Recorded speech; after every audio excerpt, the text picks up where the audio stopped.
आपलं स्वागत आहे. आयकॉन स्टील प्रस्तुत बिल्ड आयकॉन या उपक्रमामध्ये आज आम्ही आलो खामगावमध्ये आणि माझ्यासोबत आहेत सिनियर इंजिनियर सतीश खराटे सर असं म्हणलं पाहिजे, कारण मागच्या 25 वर्षांचा त्यांना अनुभव आहे. आणि जेव्हा 25 वर्ष एखाद्या माणसाचा अनुभव या क्षेत्रातला असतो तेव्हा त्याच्याकडे असलेले अनुभव, त्याच्याकडे ऐकलेले, पाहिलेले आणि अनुभवलेले प्रसंग खूप असतात. त्यांना एकंदर याच्यातून मिळालेली शिकवण खूप असते. त्यामुळे या सगळ्यावर आपण बिल्ड आयकॉन या प्लॅटफॉर्मवर आज त्यांच्याशी गप्पा मारणार आहोत. सगळ्यात आधी सर प्रश्न आहे असा की ते म्हणजे तुमची शैक्षणिक पार्श्वभूमी कशी राहिलेली आहे? म्हणजे शाळा कुठली होती, कॉलेज कुठलं होतं? आणि 25 वर्षांपूर्वी जेव्हा सिव्हिल इंजिनिअरिंग ही स्ट्रीम निवडली या फॅकल्टी निवडली तेव्हा प्रेरणास्थान कोण होतं, ज्यांच्यामुळं असं तुम्हालाही वाटलं की मी पण सिव्हिल इंजिनिअरिंगकडेच जाईन असं? तर काय सांगाल? माझं प्राथमिक शिक्षक कोठारी शाळेमध्ये झालं, नांदुरा. 12वी पर्यंत मी कॉलेज तिथंच केलं. त्यानंतर खामगाव पॉली वगैरे केलं. त्यानंतर एक ट्रेसर म्हणून एक सर्टिफिकेट कोर्स पण केला होता मी. ड्रॉइंगमध्ये आवड असल्यामुळं मग बाबासाहेब नाईक चित्रकला महाविद्यालय या खामगावलाच, त्या ठिकाणी ATD केलं आणि नंतर मग एका ठिकाणी प्रॅक्टिस करून ड्रॉइंगची कामं सुरू केली. प्लॅनिंग, सर्वात स्टार्टिंग माझं प्लॅनिंग आणि सुपरविजन. बरं. आणि जेव्हा इथं खामगावमध्ये किंवा या भागात नांदुऱ्याला जेव्हा तुम्ही पहिला प्रोजेक्ट केला असेल किंवा पहिलं काहीतरी इंडिव्हिज्युअल काम घेतलं कन्सल्टन्सी करून, तर तो स्ट्रगल कसा होता? ते काम कसं होतं पहिलं? त्यावेळेस ऍक्च्युली नवीन व्यक्तीवरती कारण आर्थिक परिस्थिती लोकांची एवढी नव्हती राहत. बरोबर. त्याच्यामुळं ते कन्सल्टिंग फी म्हटलं म्हणजे थोडंसं द्यायला मागे पुढे करायचे. नाही साहेब आम्ही एवढेच देऊ, 500 रुपये सांगितलेत, नाही साहेब 200च घ्या, याच्यामध्ये करा. मग त्यामध्ये मी केले. पण नंतर मग त्याची प्रिंट वगैरे काढायचं म्हटलं, ब्लू प्रिंट बाहेरून काढायचं म्हटलं, त्याच्यामध्येच अर्धे पैसे त्यामध्ये जायचे. मग काहीतरी करून एका आर्किटेक्ट होते इथलेच खामगावचेच, त्यांच्याकडे ब्लू प्रिंटर होतं. ते नंतर नागपूरला शिफ्ट झाले, त्याच्यामुळे त्यांच्याकडे ब्लू प्रिंट पण त्याच्याकडून परचेस केलं आणि स्वतः ब्लू प्रिंट काढून म्हणजे तेवढं प्रॉफिट मला जास्त मिळायला लागला. बरोबर आहे. पण ती तुमच्या डेव्हलपमेंटची ब्लू प्रिंट होती असं म्हणलं पाहिजे खरं. स्टार्टिंग माझी तिथून झाली. म्हणजे पहिलं इन्स्ट्रुमेंट माझं ब्लू प्रिंट होतं. वा. त्यानंतर मग मी एक माणूस ठेवून त्याच्यामध्ये अटॅच म्हणून मी स्क्रीन प्रिंटिंगचे पण कामं चालू केले. अरे वा. बरं. त्यामुळे स्क्रीन प्रिंटिंग मधलं थोडंसं नॉलेज होतं. बरोबर. त्याच्यामुळे ते पण सुरू केलं. Very good. सो आता काही तांत्रिक मुद्द्यांवर येऊया, त्याच्यावरचे काही प्रश्न विचारायचे तुम्हाला. त्यातला पहिला मुद्दा असा आहे की आता मागच्या 20-25 वर्ष तुम्ही या क्षेत्रात काम करताय, तर या क्षेत्र बदलताना तुम्ही बघितलेलं आहे. पण एक यातला फॅक्टर बदलला नाही, तो म्हणजे कामगार, लेबर आणि त्यातल्या त्यात अनस्किल्ड लेबर, जे पूर्वी होते आणि आत्ताही आहेत. तर अशा अनस्किल्ड लेबरकडून काम करून घेणं हे कितपत धोकादायक आहे असं तुम्हाला वाटतं? आणि तुम्ही कशी ती परिस्थिती आता हाताळता जेव्हा अनस्किल्ड लेबर साईटवर असतात तेव्हा? याच्यामध्ये थोडंसं मुद्द्याच्या थोडंसं बाहेर होतो. मी स्टार्टिंगला हाताने ड्रॉइंग करायचो, म्हणजे ट्रेस. त्यावेळेस मला त्रास भयानक व्हायचा, कारण डोळ्यांची आग करायची, कंटिन्यू 8-8 तास ट्रेसिंग पेपरवरती रोटरिंग पेनने ड्रॉइंग काढायचो. पण नंतर चेंजेस करत गेलो.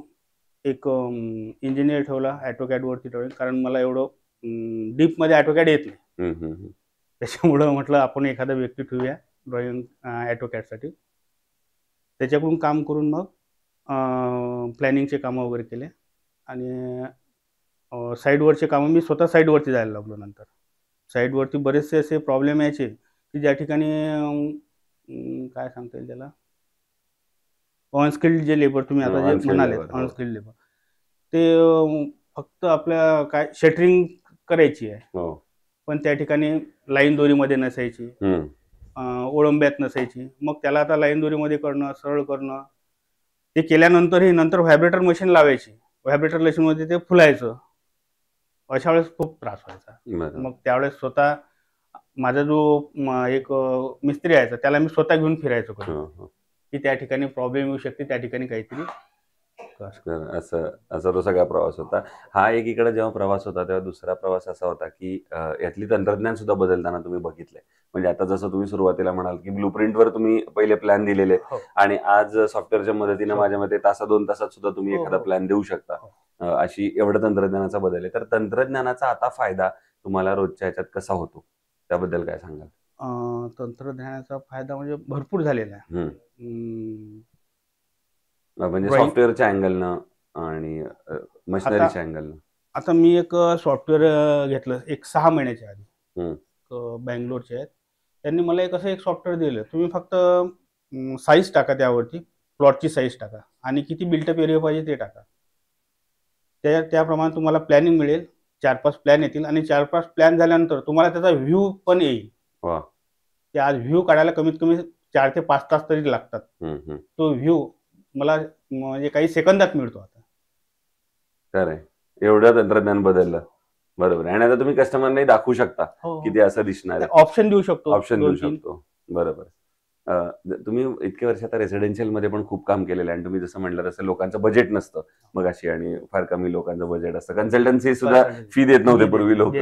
तर असं तुम्ही काम केलेलं आहे. तर त्याच्यावरनं हा प्रश्न आहे की बऱ्याचदा लोक असं म्हणतात की आमचं थोडं बजेट कमी, एवढ्याच पैशात आम्हाला घर बनवून द्या किंवा एवढ्याच बजेटमध्ये करून द्या. पण एक इंजिनियर म्हणून तुम्हाला वाटत असतं की एक आपण चांगलं दर्जेदार घर बनवावं आणि जेणेकरून काही बाकीची लोक बघतील आणि आपल्याला अजून काम मिळेल. सो दर्जा आणि बजेट या दोन्हीचा समतोल मग तुम्ही कसा साधता अशा वेळी? या ठिकाणी सर एक सांगावं वाटेल की जे समोरच्याची परिस्थिती पाहून मी काम केलेलं आहे. जर समोरच्याची परिस्थिती जर चांगली असेल तर त्याला त्याप्रमाणे बिल्डिंग मटेरियल यूज करायला लावायचे. इंटेरियरचे आयटम जे असतात त्याप्रमाणे त्याला खर्च करायला लावायचा. पण लो बजेटवाले जर असले तर त्यांना त्यांच्या बजेटप्रमाणे लो क्वालिटी, म्हणजे एकदम लो क्वालिटी नाही म्हणता येईल, त्याला परवडेल. आणि सर्वात पहिले तर मी कन्सल्टिंग फी घेतच नाही. अच्छा. अशा लोकांकडून. अच्छा, अशा लोकांकडून. हा, पण प्लॅनिंगचे ज्या ठिकाणी मला खर्च लागतो त्या ठिकाणी मी घेतो. हो. बरं, ठीक आहे. आता पुढचा प्रश्न असा आहे थोडा वेगळ्या धाटणीचा, कारण तुम्ही मूळचे इथले रहिवासी आहात. तुम्ही जसं या क्षेत्रात काम केलंय, बुलढाणा जिल्हा बदलताना बघितलाय आणि एक इंजिनियर पण आहात आता यशस्वी.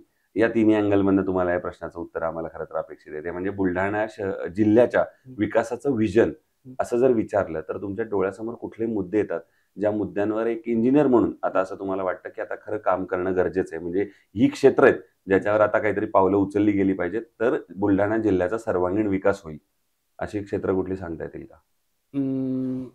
क्षेत्र म्हणसाल तर या ठिकाणी सर्वात पहिले तर आपला MIDC एरिया. बुलढाणा जिल्ह्यामध्ये MIDC एरिया आहे खामगावला, पण एवढा डेव्हलप झालेला नाही आहे. तो जर डेव्हलप केला तर बऱ्याच जणांना रोजगार मिळेल या ठिकाणी. हायवे गेलेलाच आहे, पण हायवेचं काम जो आतून इंटेरियर जो गेलेला आहे तो बराच म्हणजे त्याच्याकडे कोणी दुर्लक्ष करून असं काम केलेलं आहे ते. आमच्या नांदुऱ्यातच बघा, ऍक्च्युअली त्या ठिकाणी डिवायडर वगैरे करायला पाहिजे होते त्यांनी, पण तसं काहीच झालेलं नाही आहे.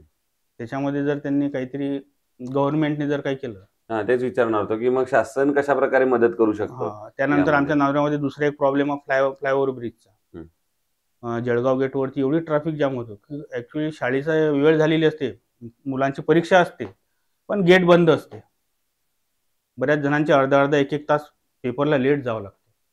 त्या ठिकाणी जर फ्लायओव्हर ब्रिज किंवा आणखी एक भुयारी मार्ग वगैरे केला तर चांगली डेव्हलपमेंट हा प्रॉब्लेम सोडू शकतो. बरं, दुसरं इतक्या वर्षांमध्ये केलेल्या प्रोजेक्ट मधला एखादा आयकॉनिक प्रोजेक्ट आठवतो का की जो एक वेगळा होता, नवीन होता, किंवा तो करताना एक वेगळं समाधान होतं, आनंद वाटला, अभिमान वाटला? म्हटलं तर पुण्याला मी एका कंपनीमध्ये, प्रायव्हेट लिमिटेड कंपनी होती BCCI.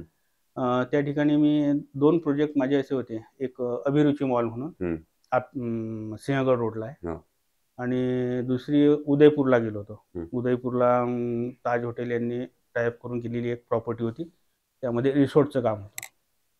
ते 2 थोडेसे इंटरेस्टिंग वाटले. सर्वात चांगलं म्हणजे उदयपूरला, कारण राजस्थानमध्ये एक तर ऊन सहन व्हायचं नाही ऊन, पण अशी परिस्थितीत 10-10, 12-12 तास तिथं काम करून तुम्ही ते काम पूर्ण केलं. तुम्हाला नांदुराचे असून सुद्धा तुम्हाला राजस्थान मधलं ऊन एवढं वाटत होतं तेव्हा, पण ऍक्च्युली खरंच त्या ठिकाणी दिवसा जास्त वाटायचं आणि रात्री थंड वाटायचं, उलट असतं. आणि बरोबर, पण अशा बिकट अवस्थेत खरं काम करणं आणि असं क्रिएटिव्ह काम करणं हे एक वेगळं चॅलेंज असतं. आणि आता त्याच आव्हानाकडे येणार आहे, आणि असा एखादा प्रसंग की एखादं अचानक आव्हान आलंय काम करताना, एखादी परिस्थिती अशी आली, एखादी अडचण आली, प्रॉब्लेम आला, आणि त्यावर तुम्ही कशी मात केली त्या आव्हानावर, असा एखादा प्रसंग आठवतोय का? असे तर भरपूर आलेले आहे, पण कोणता सांगा? एखादा असा प्रसंग की ज्याच्यावर अचानक काहीतरी आलं समोर परिस्थिती आणि मग तुम्हाला काहीतरी त्याच्यावर मार्ग काढला, मला अचानक सुचलं काहीतरी. एका साइड वरती स्लॅब कास्टिंग असताना आता लेबरची थोडीशी हे असेल, चुकी असेल. हं. त्यांनी सपोर्ट कमी लावल्यामुळे स्लॅब कास्टिंग असं जवळपास 90% स्लॅब कास्ट झालेला होता आणि स्लॅब कोलॅप्स. हो. त्यामध्ये एक लेबर ऑन स्पॉट त्याच्या खाली दबला आणि हो. त्यावेळेस त्याच्या घरच्यांना मदत वगैरे, क्लायंट्सला सांगितलं त्यांना मदत वगैरे करायची म्हणून. त्यांनी मदत वगैरे केली, पण अशा वेळेला काळजी घेणं. थोडंसं माझ्या जीवनातला सर्वात पहिला आणि शेवटचा तो प्रसंग बरोबर. माझ्या डोळ्यासमोर झालेला. हो, हो. त्याची आठवण अजूनही म्हणजे शेवटपर्यंत राहील त्या. बरोबर. पण अशा चुकी होणं आणि थोडीशी त्याच्यामुळे चुकी. कोणाची जीवितहानी जीवितहानी जीवितहानी. खरं हे फार दुर्दैव आहे खरं. बरोबर. दुसरं, या क्षेत्रात आता जी नवीन मुलं पाऊल ठेवतात, पहिलं पाऊल ठेवतात, इंजिनियर बनतात, तर त्यांना तुम्ही आता काय सल्ला द्याल इतक्या वर्षाचा अनुभव म्हणून, एक सिनियर म्हणून? त्यांना सांगितलं, बसून तुम्हाला नुसतं ऑफिसमध्ये बसून तुम्ही काही करू शकत नाही. तुम्हाला साईड वर्क जोपर्यंत प्रॅक्टिकली करत नाही तोपर्यंत तुम्हाला या क्षेत्रात अनुभव येणार नाही. कारण आपण पुस्तकी ज्ञान जोपर्यंत तुम्ही स्वतः ॲक्च्युअली तुम्हाला जर खरंच काही शिकायचं असेल तर ते तिथे लेबर काम करतो ना, त्याच्याजवळची हातोडी घ्या आणि त्याच्यासोबत खिळा मारून बघा. तो कोणती टेक्निक वापरतो खिळा मारायची, टेक्निक बघा आणि त्याच्यातून बरोबर आहे. खरं ते खरं शिक्षण आहे, असं एखादं. ते खरं शिक्षण. बरोबर आहे. दुसरं, आता तो कन्स्ट्रक्शनमध्ये स्टील हा अतिशय महत्त्वाचा फॅक्टर आहे. तर स्टील निवडताना तुम्ही काय पॅरामीटर्स बघता आणि मग ठरवता की हे स्टील चांगलं आहे, आपण वापरलं पाहिजे आपल्या साईटवर? त्याची थिकनेस एक 10 mm आहे तर खरंच 10 mm आहे का हा, आणि त्याची जंगरोधक प्रतिकार किती आहे, हे 2-3. आणि जे वेट दिलेलं असते ISO प्रमाणे, त्याप्रमाणे वेट आहे का? बरोबर. आणि आयकॉन स्टील तुम्ही कधी वापरलंय कुठल्या साईटवर? हो, नांदुरात मी पहिल्यांदा एका साईडवरती वापरला. बरं. तर मग कसा होता अनुभव तुमचा? खरंच चांगला होता. आणि सर्व्हिस बद्दल? सर्व्हिस विशेष म्हणजे फोन केल्यानंतर लगेच 2 ते 3 तासामध्ये साईडवरती मटेरियल यायचं. म्हणजे प्रॉब्लेम नाही आला. अच्छा.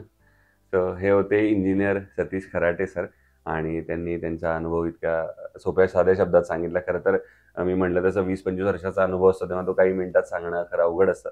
पण तरी सर तुम्ही आलात आमच्या प्लॅटफॉर्मवर, इतक्या मनमोकळेपणाने गप्पा मारल्यात. येणाऱ्या भविष्यात सुद्धा असेच आयकॉनिक प्रोजेक्ट तुमच्या हातून घडावेत, याच आयकॉन स्टीलकडून मनपूर्वक शुभेच्छा. थँक्यू.